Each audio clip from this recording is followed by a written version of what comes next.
जय हिंद दोस्तों, मेरा नाम है दिव्या पंड्या साध्या और मैं आपको इस लेक्चर में एमसीक्यूज करवाऊंगी जो हमारे हर एग्ज़ाम के, चाहे रेलवे हो, एनटीपीसी हो, बैंक हो या फिर हमारा एमपीपीएससी के प्रीलिम्स हो, कोई भी एग्ज़ाम अगर हो रहा है संविदा का या किसी भी एग्ज़ाम में हो रहा है जिसमें जीके आता है, तो उसके पॉइंट ऑफ व्यू से ये सारे के सारे एमसीक्यू हमारे लिए महत्वपूर्ण साबित होंगे। आप इनको ध्यान से पूरा लेक्चर देखना। मैं आपको क्वेश्चन के साथ उसकी डिटेल भी करवाऊंगी और पूरे 3000 एमसीक्यू इम्पॉर्टेंट वाले करवाऊंगी जो आपके हर एग्ज़ाम में आपके नंबर्स के लिए हेल्प करेंगे।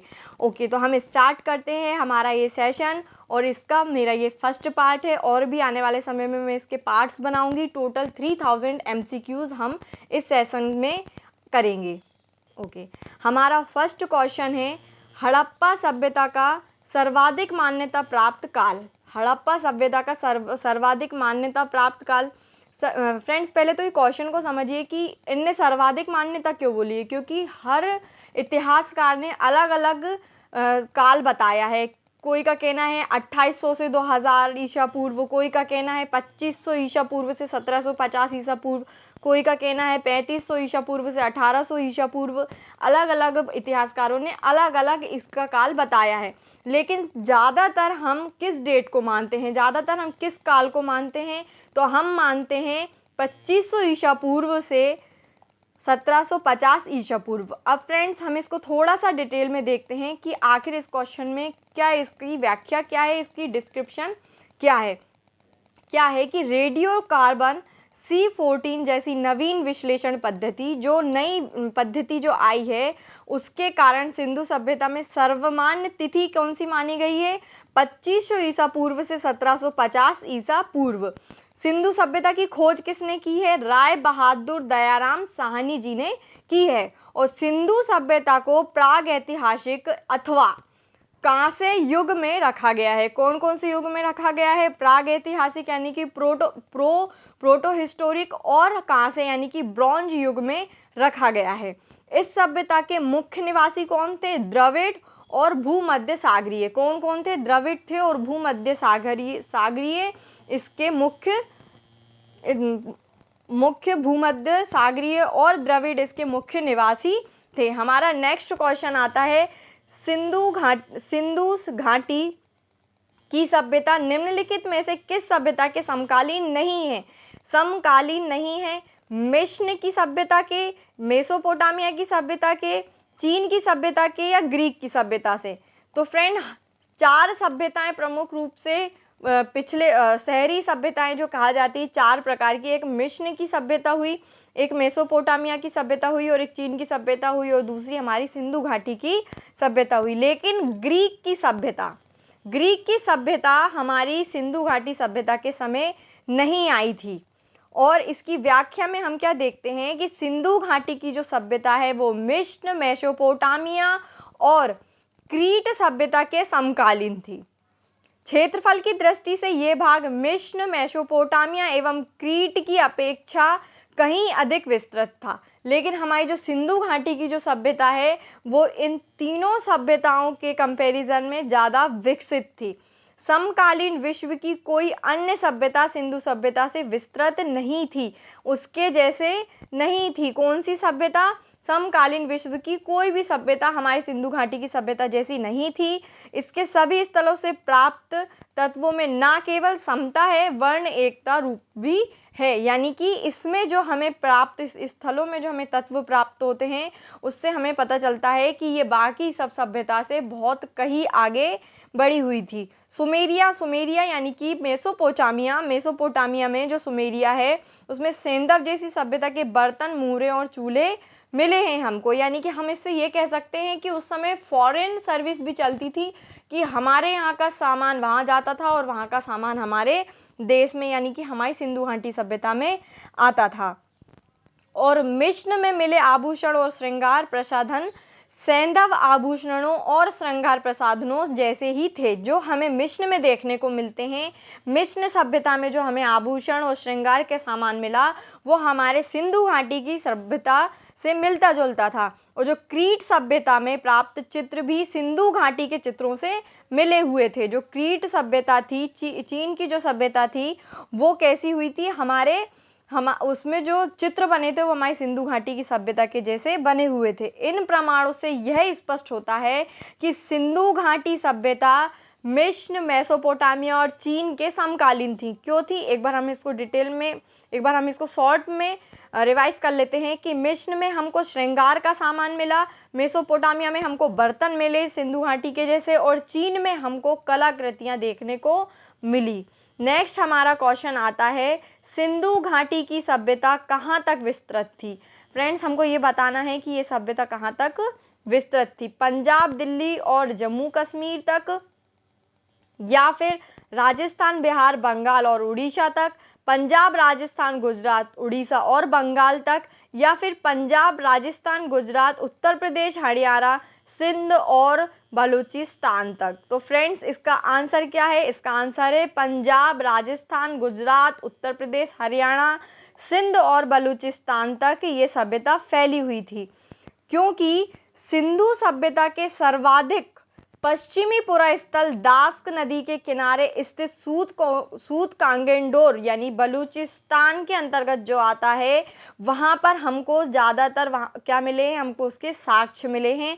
पूर्वी पुरास्थल हिंडन नदी के किनारे आलमगीरपुर, कहाँ पे, आलमगीरपुर में, जो कि जिला मेरठ उत्तर प्रदेश में पड़ता है, वहां पर हमको देखने को मिले। उत्तरी पुरास्थल चिनाब नदी के तट, कौन से, चिनाब नदी के तट पर अखनूर के निकट मोड़ा जम्मू कश्मीर, तथा दक्षिणी पुरास्थल गोदावरी नदी के तट पर टाइमाबाद जिला अहमदनगर महाराष्ट्र में मिले हैं। अब ये देखिए आप कि किस किस के किनारे मिले हुए हैं। दास्क नदी के किनारे कौन मिला है हमको, दास्क नदी के किनारे क्या है, बलूचिस्तान है, और दास्क नदी के किनारे बलूचिस्तान है हमारा, मतलब कि सूत कांगेंडोर, और पूर्वी पुरास्थल हिंडन नदी के किनारे हमारा क्या है, उत्तर प्रदेश हिंडन नदी के किनारे पर हमारा स्थित है, और चिनाब नदी के किनारे हमारा जम्मू कश्मीर। इसी प्रकार दक्षिणी पुरास्थल गोदावरी नदी के किनारे अहमदनगर महाराष्ट्र हमारा स्थित है। इन चारों नदियों को जो जोड़ रहा है वो क्या है, हमारा सिंधु घाटी की सभ्यता। सिंधु सभ्यता या सैंधव सभ्यता नगरीय सभ्यता थी। हम सब जानते हैं कि हमने उसको इतिहास में इतनी इंपॉर्टेंस क्यों दी है सिंधु घाटी की सभ्यता को, इसलिए दी है कि जो चीज़ें एक शहरी सभ्यता का प्रमाण होती हैं, जो चीज़ें एक शहरी सभ्यता को शो करती हैं, वो सारी चीज़ें हमको सिंधु घाटी सभ्यता में देखने को मिलती है। सैंधव सभ्यता से प्राप्त परिपक्व अवस्था वाले स्थलों में केवल 6 को ही बड़े नगर की संज्ञा दी गई, यानी सिर्फ सिंधु घाटी की सभ्यता में हमें जितने भी नगर मिले हैं उसमें से 6 ऐसे नगर हैं जिनको बड़े नगरों की संज्ञा दी गई है। कौन कौन से हैं फ्रेंड्स, वो मोहनजोदड़ो, हड़प्पा, गढ़वारीवाला, धोलावीरा, राखीगढ़ी और कालीबंगन। कालीबंगन यानी कि काली चूड़ियों को कहा जाता है, और मोहनजोदड़ो का मतलब होता है मृतकों का टीला। नेक्स्ट हमारा इस क्वेश्चन के अकॉर्डिंग इंपॉर्टेंट पॉइंट होता है कि स्वतंत्रता प्राप्ति पश्चात हड़प्पा संस्कृति के सर्वाधिक स्थल कहाँ देखने को मिले हैं हमें, गुजरात में। मतलब ये आप याद रखना, स्वतंत्रता के बाद जब हम स्वतंत्र हो गए थे तो उसके बाद हड़प्पा संस्कृति के सबसे ज्यादा स्थल हमें कहाँ देखने को मिले, गुजरात में देखने को मिले। लोथल एवं सूतकागदा सिंधु सभ्यता का बंदरगाह था। कहाँ का था, लोथल और सूतकागदा हमारा था बंदरगाह, कहाँ का, सिंधु घाटी का। याद रखना, सिंधु सभ्यता के बंदरगाह कौन कौन है, लोथल और सूतकागदा। जुते हुए खेत, नक्काशीदार ईंटों के प्रयोग हमें कहाँ देखने को मिलते हैं, कालीबंगन में। कालीबंगन में हमें खेत के प्रमाण मिले हैं और नक्काशीदार ईंटों के प्रमाण मिले हैं। नेक्स्ट हमारा क्वेश्चन आता है, सिंधु घाटी की सभ्यता में घोड़े के अवशेष कहाँ मिले हैं। सिंधु घाटी की सभ्यता में घोड़े के अवशेष कहाँ मिले हैं, सूतकागदा, वाड़ाविला, मांडा या राखीगढ़ी। तो हमें कहाँ मिलते हैं, सूरकोटडा में हमको इसके साक्ष्य मिलते हैं। अब हम देखते हैं थोड़ा इसको डिटेल से कि सूरकोटडा गुजरात के कच्छ जिले में है। कहाँ पर स्थित है, गुजरात के कच्छ जिले में। फ्रेंड याद रखना कहाँ पे क्या स्थित है, पहले कहाँ था और अभी कहाँ है, ये सब हमको इसमें डिटेल से देखना है। एक महत्वपूर्ण हड़प्पन स्थल है जो कि हमारे लिए एक महत्वपूर्ण स्थल बन जाता है। और अभी हमने पढ़ा कि आज़ादी के बाद गुजरात में सबसे ज़्यादा खोजे गए स्थल मिले हैं हमें। यहाँ से घोड़े के अस्थि अवशेष प्राप्त हुए हैं। क्या हुए हैं? यहाँ से घोड़े के अवशेष प्राप्त हुए हैं। कहाँ? सूरकोटदा से, जो कि हमारे गुजरात कच्छ जिले में स्थित है। परंतु सामान्यतः हड़प्पा संस्कृति में घोड़े के अस्तित्व को स्वीकार नहीं किया गया है। घोड़े होते थे, ये स्वीकार नहीं किया गया है। अन्य महत्वपूर्ण तथ्य देख लेते हैं थोड़ा, कि आमरी से बारहसिंगा के साक्ष्य मिले हैं। फ्रेंड याद रखना कि आमरी से हमें क्या मिला है? आमरी से हमें बारहसिंगा के अवशेष मिले हैं, साक्ष्य मिले हैं। रोपड़ के एक कब्रिस्तान, रोपड़ में एक कब्रिस्तान से मनुष्य के साथ पालतू कुत्ते के दफनाए जाने का प्रमाण भी मिला है। कहाँ मिला है? मनुष्य के साथ पालतू कुत्ते को गाड़ा गया, ये हमें कहाँ पर मिला है? रोपड़ में, याद रखना, रोपड़ में हमको मिला है, कोई और स्थान में नहीं मिला, रोपड़ में मिला है। सूरकोटदा में से एंटीमनी की एक छड़ भी प्राप्त हुई है। इंपॉर्टेंट क्वेश्चन है, एंटीमनी की छड़ कहाँ प्राप्त हुई? आपको सूरकोटदा में हुई है। सूरकोटदा की खोज वर्ष 1964 में जेपी जोशी ने की थी। ये भी मोस्ट इंपॉर्टेंट पॉइंट है हमारा कि 1964 में जेपी जोशी ने सूरकोटदा की खोज की थी। फ्रेंड, आपने देखा होगा कि हमने अभी सिर्फ 4 क्वेश्चन किए और 4 क्वेश्चन में हमने 15 से ज़्यादा एमसीक्यू टिक लगा लिए हैं, 15 से ज़्यादा फैक्ट्स देखे हैं। अगर आप नोट्स बना रहे हैं, मैं जो बोल रही हूँ अगर आप वो लिख रहे हैं, तो आप मुझे कमेंट में ज़रूर बताना, जिससे मैं आपको और धीरे धीरे ये चीज़ों को डिफाइन करूं, जिससे आप इनको लिख सकें। ओके, हमारा नेक्स्ट इंपॉर्टेंट क्वेश्चन आता है कि सिंधु घाटी स्थल कालीबंगन किस प्रदेश में है? हमारा सिंधु घाटी स्थल का जो कालीबंगन है वो किस प्रदेश में स्थित है? ये हमारा क्वेश्चन एसएससी एमएटी में 1999 और 2002 में 2 बार पूछा जा चुका है। राजस्थान में स्थित है, गुजरात में स्थित है, मध्य प्रदेश में स्थित है या उत्तर प्रदेश में स्थित है? हमें बताना है कि ये कहाँ स्थित है फ्रेंड। ये राजस्थान में स्थित है। हमारा जो कालीबंगन है प्रदेश है वो राजस्थान में, हमारा कालीबंगन जो है वो राजस्थान प्रदेश में स्थित है। कालीबंगा राजस्थान के हनुमानगढ़ जिले में, कहाँ पर है फ्रेंड? हनुमानगढ़ जिले में प्रसिद्ध स्थित है और एक प्राचीन एवं ऐतिहासिक स्थल है। क्या है? राजस्थान में तो आपको ज़्यादातर प्राचीन और ऐतिहासिक स्थल ही देखने को मिलेंगे, उसमें से एक कालीबंगन भी है। यहाँ हड़प्पा सभ्यता के बहुत दिलचस्प और महत्वपूर्ण अवशेष मिले हैं। हड़प्पा सभ्यता के यहाँ पे हमें इंटरेस्टिंग फैक्ट्स देखने को मिलते हैं, इंटरेस्टिंग चीज़ें और इंटरेस्टिंग यादें, हमें सबूत देखने को हमें कहाँ मिलती है? कालीबंगन में मिलती है। कालीबंगा एक छोटा नगर था। कालीबंगा वो क्या था? हमारा छोटा नगर था। यहाँ एक दुर्ग मिला है। दुर्ग कहाँ मिला है फ्रेंड? हमको कालीबंगन में मिला है। प्राचीन द्रस्द्वती और सरस्वती नदी घाटी वर्तमान में घग्गर नदी का क्षेत्र में सैंधव सभ्यता से भी प्राचीन कालीबंगा की सभ्यता पल्लवित और पुष्पित हुई है। कहाँ पे हुई है? कालीबंगा में। कालीबंगा 4000 ईसा पूर्व से भी अधिक प्राचीन मानी जाती है। सर्वप्रथम 1952 ईसा में अमलानंद घोष ने इसकी खोज की। किसने करी फ्रेंड? अमलानंद घोष ने इसकी खोज करी। ओके फ्रेंड, और बीके थापर व वीवी लाल ने 1961 से 69 में यहाँ उत्खनन किया। याद रखना, उत्खनन करना और खोज करना बोथ आर डिफरेंट टॉपिक। 1952 में अमलानंद घोष ने इसकी खोज करी और 1961 से 69 के बीच में बीके थापर और वीवी लाल ने इसका उत्खनन किया। सो हमें क्या पता चलता है कि जो कालीबंगन है वो राजस्थान में स्थित है। नेक्स्ट हमारा क्वेश्चन आता है, निम्नलिखित में से किस पदार्थ का उपयोग हड़प्पा काल की मुद्राओं के निर्माण में मुख्य रूप से किया गया था? निम्नलिखित में से किस पदार्थ का, कौन सा ऐसा मेटल था जिसका उपयोग हड़प्पा काल की मुद्राओं के निर्माण में मुख्य रूप से किया गया? ये क्वेश्चन भी हमारा एसएससी एमएटी में 2002 में पूछा जा चुका है। सेल खड़ी का था, कांसा का था, तांबा का था या लोहे का था?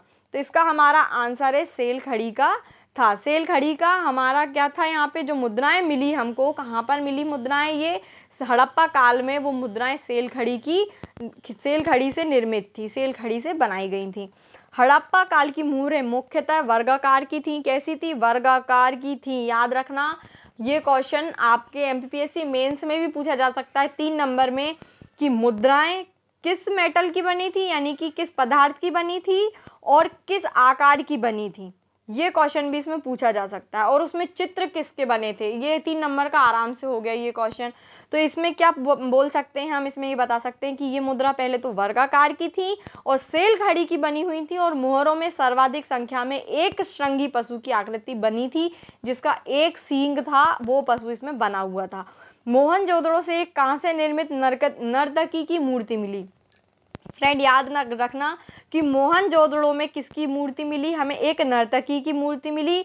सिंधु प्रदेश से भारी संख्या में आग में पकी मिट्टी की मूर्ति का टेराकोटा जिसे कहा जाता है प्राप्त हुई है। फ्रेंड ये भी क्वेश्चन आ सकता है, टेराकोटा क्या होता है? तो क्या होता है? पकी मिट्टी की मूर्तियों को क्या कहते हैं? टेराकोटा कहते हैं। आप ये फैक्ट्स याद रखना।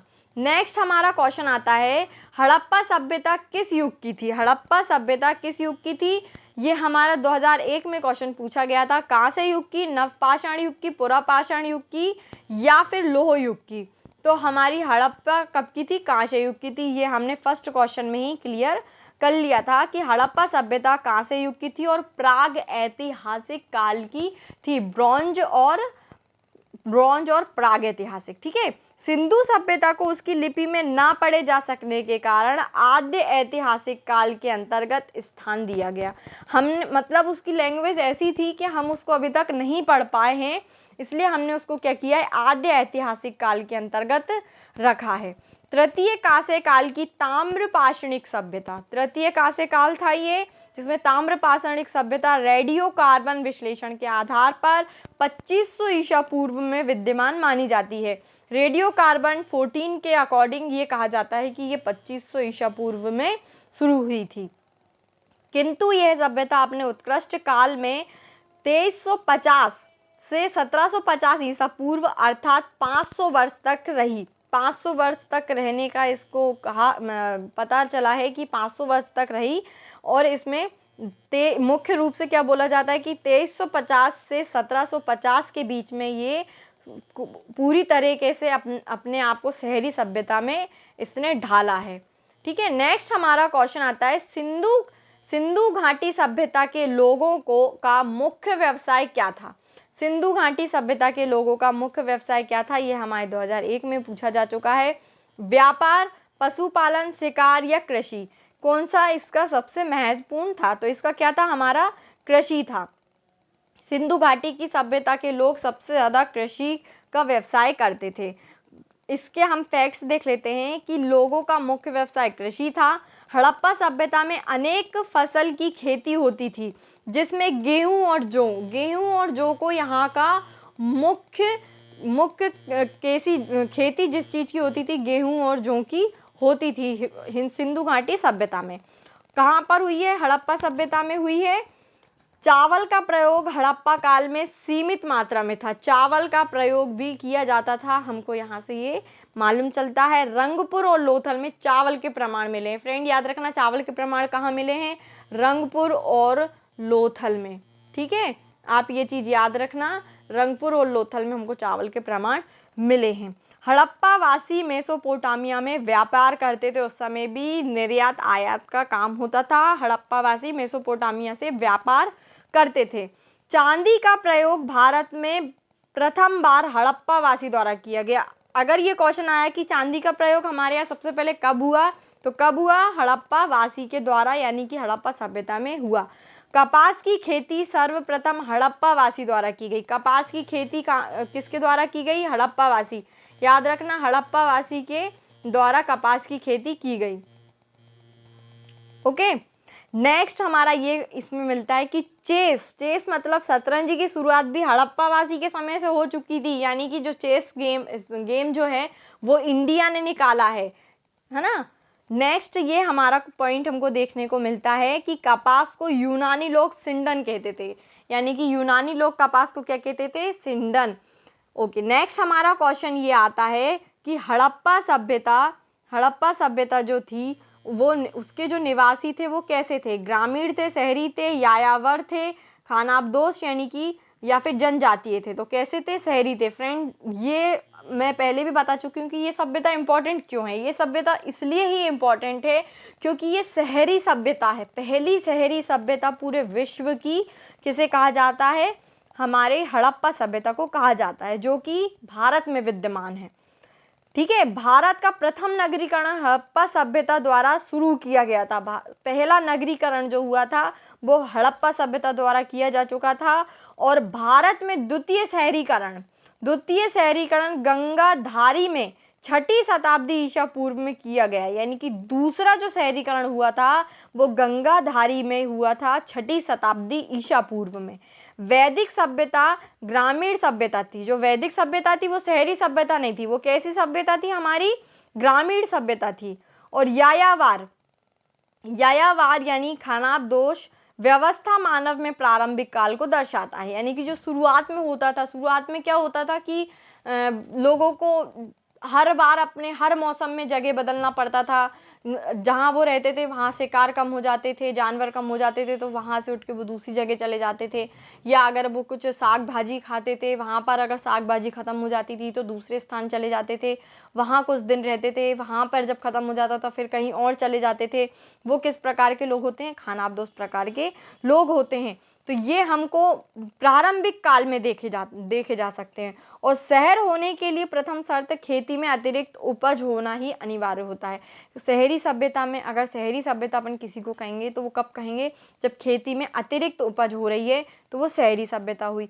शहर उसे कहेंगे जहाँ 75% मानव जनसंख्या गैर कृषि कारण में संलग्न हो। और शहर किसे कह सकते हैं, जहाँ पे 75% जनसंख्या, कितनी फ्रेंड, 75% जनसंख्या कैसी होनी चाहिए, गैर कृषि कारण में संलग्न होनी चाहिए। ठीक है, हड़प्पा अर्थव्यवस्था कृषि अधिवेश, पशुपालन, उन्नत हस्तशिल्प तथा समृद्ध आंतरिक तथा बाध्य व्यापार पर आधारित थी। किस पर आधारित थी, कृषि अधिशेष, पशुपालन, उन्नत हस्तशिल्प और समृद्ध आंतरिक तथा बाध्य व्यापार पर आधारित थी, इसलिए उसे हम शहरी सभ्यता भी कहते हैं। सिंधु सभ्यता के घर किससे बनाए जाते थे, सिंधु सभ्यता के घर किससे बनाए जाते थे फ्रेंड्स, पहले तो ये देख लेते हैं कि ये SSC MAT 2001 में आ चुका है और RRB गोरखपुर टैग में 2004 को आ चुका है। ईंट से, बांस से, पत्थर से या लकड़ी से हम पहले ही पढ़ चुके हैं कि पक्की ईंट हमें मिली हुई है यहाँ से। तो ये किससे बनाएंगे, सीधी सी बात है, ईंट से बनाएंगे ये घर। क्यों बनाएंगे, हम ये थोड़ा इसमें जान लेते हैं कि लकड़ी का भी प्रयोग घर बनाने के लिए किया जाता था। ठीक है, हमने लकड़ी को भी क्लियर कर दिया कि लकड़ी का यूज भी करते थे। ईंट धूप में सुखाया हुआ आग के द्वारा पकाया प्रयोग में लाया जाता था। पहले तो ईंट को धूप में सुखाते थे और फिर उसको आग में पकाते थे। और उसका अनुपात कितना होता था फ्रेंड, अनुपात भी याद रखना, 4:2:1। ये क्वेश्चन आता है, आ चुका है MPPSC प्रीलिम्स में भी ये क्वेश्चन आ चुका है कि ईंट का आकार सिंधु घाटी की सभ्यता में क्या था फ्रेंड, 4:2:1 उस समय इसका आकार था। नेक्स्ट ये जानने को मिलता है कि ईंट का प्रयोग अनेक आकार का करते थे, यानी कि ईंट का प्रयोग हम अनेक आकार का भी करते थे। अलंकृत ईंट का उपयोग का प्रमाण कालीबंगन से मिलता है। हमें कहाँ से हमें इसका सबूत कहाँ से मिला, कालीबंगन में ईंट का साक्ष्य मिले हैं। सिंधु घाटी की सभ्यता का सबसे पूर्वी सीमा, सिंधु घाटी सभ्यता की सबसे पूर्वी सीमा कहाँ पर है, मेरठ के हिंडन नदी पर आलमगीरपुर में मिलता है हमको। सिंधु घाटी की सभ्यता का सबसे पूर्वी सीमा कौन सी है, मेरठ के हिंडन नदी पर आलमगीरपुर।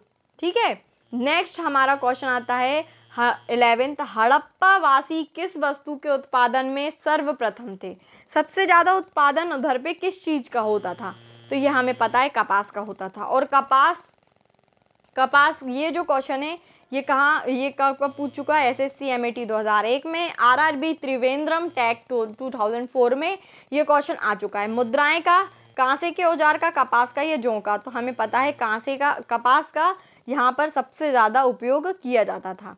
ठीक है, 12th हमारा क्वेश्चन है, निम्नलिखित विद्वानों में से हड़प्पा सभ्यता का सर्वप्रथम खोजकर्ता कौन था। सर्वप्रथम खोजकर्ता, ये भी हम पढ़ चुके हैं। एसएससी एमईटी 1999 में आ चुका है। Sir John Marshall, R D. Banerjee, A Cunningham या फिर नेक्स्ट दयाराम साहनी। तो इसमें क्या इसका आंसर है? दयाराम साहनी। ठीक है, हमारा इसका आंसर क्या है? खोजकर्ता कौन थे? दयाराम साहनी। हड़प्पा सभ्यता की सर्वप्रथम खोज 1921 में दयाराम साहनी जी ने की थी और माधव स्वरूप वत्स द्वारा किया गया। ठीक है, कौन कौन? माधव स्वरूप वत्स भी इनके साथ थे। हड़प्पा सभ्यता की खोज प्रथम स्थली हड़प्पा है। सबसे पहले हड़प्पा की खोज की गई थी, जो मोंटगोमरी जिला के पंजाब, वर्तमान जो पाकिस्तान में पड़ता है। मोंटगोमरी जिला पंजाब कहाँ पड़ता है? पंजाब पाकिस्तान में, जो अभी पाकिस्तान में स्थित है, वहाँ पर हड़प्पा सभ्यता का सबसे पहले उत्खनन हुआ। सर जॉन मार्शल के निर्देशन में हड़प्पा सभ्यता का उत्खनन किया गया। ठीक है, याद रखना आप कि इसकी खोज दयाराम साहनी द्वारा हुई, लेकिन इसका उत्खनन सबसे पहले किसके द्वारा किया गया? सर जॉन मार्शल के द्वारा किया गया। नेक्स्ट हमारा क्वेश्चन आता है कि सिंधु सभ्यता का पतन नगर बंदरगाह यानी कि कौन सा था? ये भी हमने पढ़ा था कि बंदरगाह, 2 बंदरगाह के नाम बताए थे। SSC MET 1999, RRB Ranchi, TC 2005, UP PSC 1999, 53 to 55 BPSC 2010 में ये क्वेश्चन आ चुका है। तो बंदरगाह कहाँ पाया गया? कालीबंगन में, लोथल में, रोपड़ में, मोहनजोदड़ो में। तो कहाँ पाया गया है फ्रेंड्स? तो लोथल में हमें ये पाया गया है। ठीक है, लोथल हड़प्पा सभ्यता यानी सिंधु घाटी सभ्यता पत्तन नगर बंदरगाह है। क्या है? लोथल हमारा बंदरगाह है सिंधु घाटी सभ्यता का, जिसका क्षेत्रफल कितना है? 214 इंटू 36 इंटू 3.3 मीटर है। ठीक है, लोथल की लंबाई कितनी है? 214 इंटू 36 इंटू 3.3 मीटर लंबा है ये, जिसका इसका क्षेत्रफल है। ठीक है, देशपुर और सूतकांगड़ा बंदरगाह भी हड़प्पा सभ्यता के थे। कौन कौन से थे? देशपुर और सूतकोटदा। ठीक है, ये दोनों बंदरगाह भी हमारे हड़प्पा सभ्यता के थे। मोहनजोदड़ो का अर्थ क्या होता है? मृतकों का टीला, यह मैं पहले ही आपको बता चुकी हूँ। और मोहनजोदड़ो हड़प्पा सभ्यता की सबसे बड़ी स्थली, क्षेत्रफल और जनसंख्या में थी। सबसे बड़ा क्षेत्रफल मोहनजोदड़ो का कौन सा था? हड़प्पा सभ्यता में मोहनजोदड़ो का स्थल सबसे बड़ा था।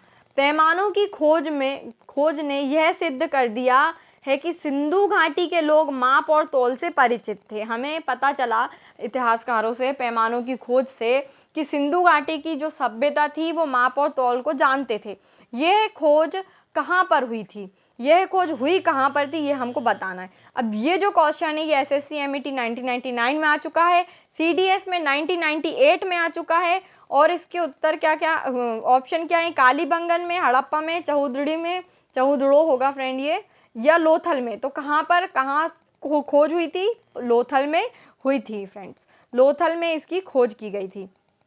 पैमानों की खोज से यह सिद्ध हो गया कि हड़प्पावासी नाप और तौल से परिचित थे। यह लोथल की खोज में प्रमाणित होता है। कहाँ? हमको लोथल की खोज से हमको ये कंफर्म होता है कि ये माप तौल को भी जानते थे। हड़प्पावासी 16 से गुणिज का प्रयोग अधिक करते थे। 16 से गुणिज करते थे, 16 से गुणा करते थे। ये जितने भी मतलब गणित करते थे वो 16 से गुणित करते थे। रैखिक माप के जनक हड़प्पावासी थे। रैखिक माप जो होती थी उसके जो जनक है वो कौन है? हड़प्पावासी थे। जो हाथ की माप इकाई थी, जो मतलब हाथ से नापते थे ये लोग। चनुद्रो सिंध प्रांत में सिंधु नदी तट पर अवस्थित थी। ठीक है, चनुद्रो से लिपस्टिक का प्रमाण मिला है। लिपस्टिक का प्रमाण कहाँ से मिला है? हमको चनुद्रो से मिला है। चनुद्रो से ही मनके और खिलौनों के उद्योग भी हमें मिलते हैं। उद्योग का महान केंद्र कहाँ मिला हमें? चनुद्रो से, जहाँ पे हमको मनके और खिलौने का मिला है। ठीक है, मनके और खिलौनों के कारखाने या उद्योग अपन कह सकते हैं, हमको कहाँ से मिले हैं? चनुद्रो से मिले हैं। लास्ट और 15th क्वेश्चन है हमारा कि हड़प्पा कालीन समाज किन वर्गों में विभक्त था? हड़प्पा कालीन समाज किन वर्गों में विभक्त था? इसके ऑप्शन क्या है? शिकारी, पुजारी, किसान और क्षत्रिय, विद्वान, योद्धा, व्यापारी और श्रमिक, ब्राह्मण, क्षत्रिय, वैश्य और शूद्र, या फिर राजा, पुरोहित, सैनिक और शूद्र। फ्रेंड ये वाला तो सीधे सीधे हट जाएगा, क्योंकि ब्राह्मण, क्षत्रिय, वैश्य और शूद्र 4 वर्ण में उस समय ये नहीं हुए थे। किस किस में हुए थे? विद्वान, योद्धा, व्यापारी और श्रमिक। ये 4 चीज़ों में हम इनके वर्गों को क्या करेंगे? विभक्त करेंगे। Okay friend, thank you, thanks to watch my video and और मेरे इसके आगे के पार्ट्स भी आप ज़रूर देखना। इसके आगे मैं 16th क्वेश्चन से स्टार्ट करूँगी। ये मेरा जो सेशन चलेगा जीके क्वेश्चन का, जीके एमसीक्यूज़ का, ये मैं 3000 क्वेश्चन तक